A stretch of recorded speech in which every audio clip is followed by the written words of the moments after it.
All right, for those of you tuning in today, my guest on today's CCA Leadership Development Community interview series is Chelsea Adler, Property and Casualty Actuary at Root Inc. and creator of Inspiring Actuaries. Chelsea, for this last segment, this is one of my favorite things that I do with everybody that I interview. We talk about their experience with leadership. I mean, this is the CCA's leadership development community here. And so we do want to hone in on that and get people's thoughts around leadership. So I want to start, though, by asking you, when you think about the people that you consider to be successful leaders, what traits do they have? How do they demonstrate their leadership? Yeah. So I often go back to, there's a saying, and I'm probably going to botch it, but basically, like, people don't leave companies, people leave their bosses, right? So whoever is your direct leader has an incredible amount of influence on your experience as a coworker, and that just continues to transcend upwards throughout different levels of leadership.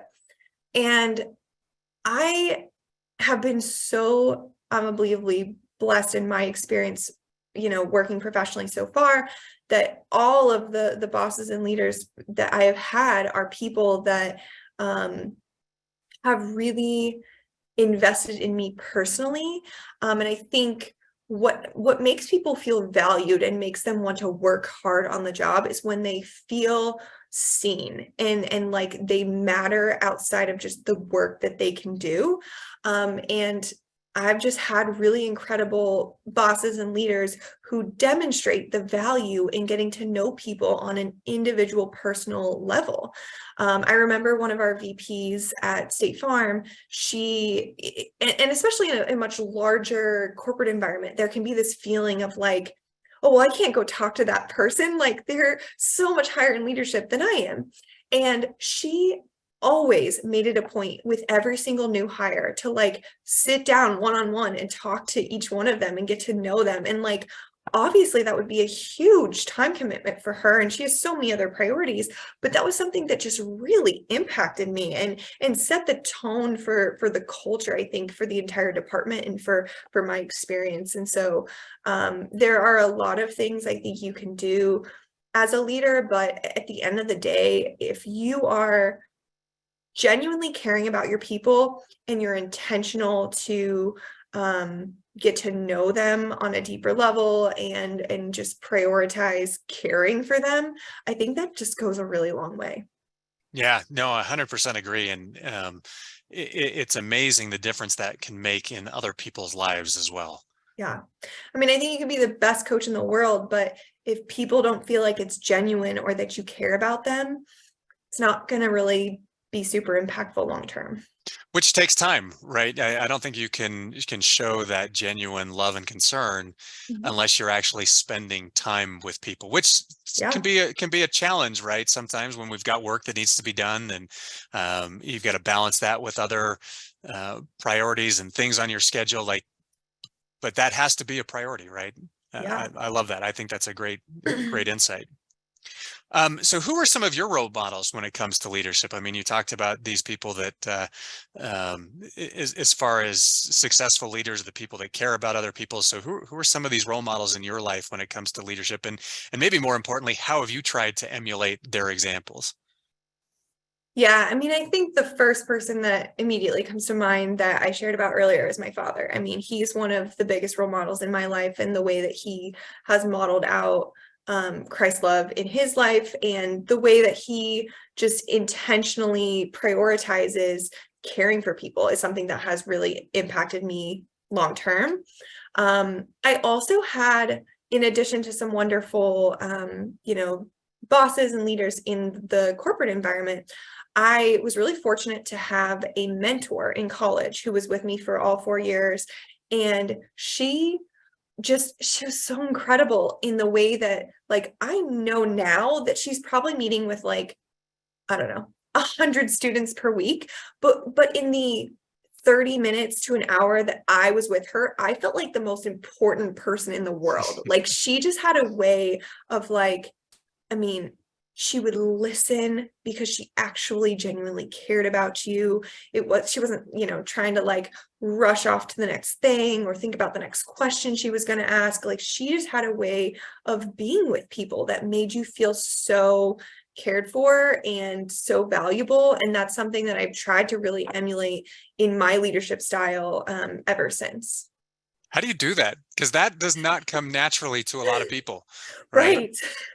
I mean, I think it takes a lot of practice. I think one specific thing that I try to do when I'm, getting to know folks, especially early on, if they're just joining my team, is like I take notes after a call, and I'll be like, oh, they said their son's name was this, and they have a dog named this, and they have this coming up this weekend, so that next time we get together, I can specifically ask about those things and show that like I care, I was listening, I want to know about their lives. And I think it's crazy that something so simple can be so impactful. People are sometimes surprised by like, oh, you remember that? And so, even if you feel like you don't have the best memory in the world, you can always jot down some notes afterwards and, put a note to ask about it next time. So, yeah, I think there's just little things you can do over time.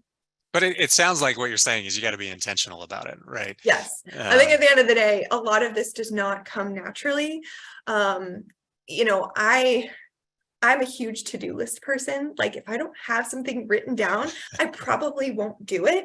And so even when it came to simple things like so-and-so's work anniversary is coming up, like, make sure you reach out to them, or their birthday, or like, I just constantly am like writing things into my schedule that are related to caring for people and prioritizing relationships, because frankly, like, that isn't my natural human nature. Like, I'm a very task-oriented person, and so while I care about people deeply, it just, I don't know, like, I have to prioritize and be intentional about those things, or they just don't happen naturally. No, I love that. I think that's really good advice for anyone that wants to try to develop more of those skills, right? I love it. We kind of touched on this in the last segment, but I'll ask you this as it relates to leadership specifically. So what do you view as the imperatives for future successful leaders within the actuarial profession? Hmm. Yeah, so we definitely talked about, the communication aspect. I certainly stand by that. I think investing in effective communication is always going to be valuable. I also would love to see folks in the actuarial profession, and this includes myself because I'm a very risk averse person, but I'd love to see more of us step out of our comfort zone and just put ourselves out there, share our thoughts on things.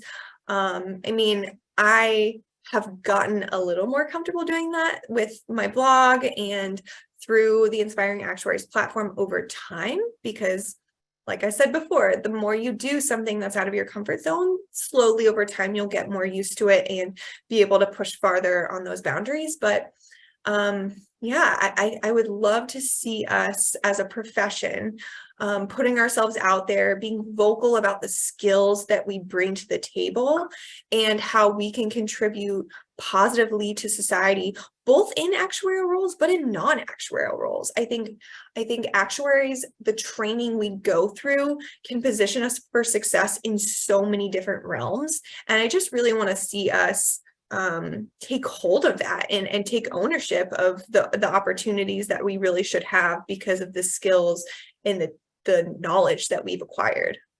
Well, clearly you practice what you preach there as well. So I mean, I think that's I think it's great advice for one, but it's clearly you're clearly demonstrating that yourself. So I mean, I've really enjoyed our conversation today, Chelsea. I think there's been a lot of good insights that hopefully our listeners have come away with as well. So I want to thank my guest today, Chelsea Adler. Chelsea, for people that want to follow you and what you're doing, where should they go? So if you're wanting to just kind of reach out and ask a question, probably the easiest way to get a hold of me is either through a direct message on LinkedIn or Instagram. Otherwise, if you're just curious to follow the platform and some of the content I'm putting out, I try to post regularly on Instagram, LinkedIn, and TikTok. And then since longer form content takes a little bit longer, my goal is usually like once a month to put out a new blog or to put out a new YouTube video. So there's lots of different ways to find me. And my, I guess, handle on those different sites is just at Inspiring_Actuaries. And then I think it's just Chelsea Adler, FCAS on YouTube. Awesome. No, that's great. This has been a great conversation. Again, I want to thank my guest, Chelsea Adler. Thank everyone else for tuning in today. Just as a reminder, the leadership development community of the Conference of Consulting Actuaries is open to any actuaries. You don't need to be a member of the CCA, but you can reach out to the CCA to join. Along with the leadership development community, we've also got the Women in Consulting community that is an open community, open to any actuary. I want to thank CCA staff, specifically Shannon Peterson, for helping organize today's event, and to the Leadership Development Steering Committee for the community for helping with this interview. And I encourage everyone to join us for upcoming CCA events and follow us online on social media and on our website. So again, thanks to everyone. Thanks again, Chelsea. Appreciated having you on our interview series today.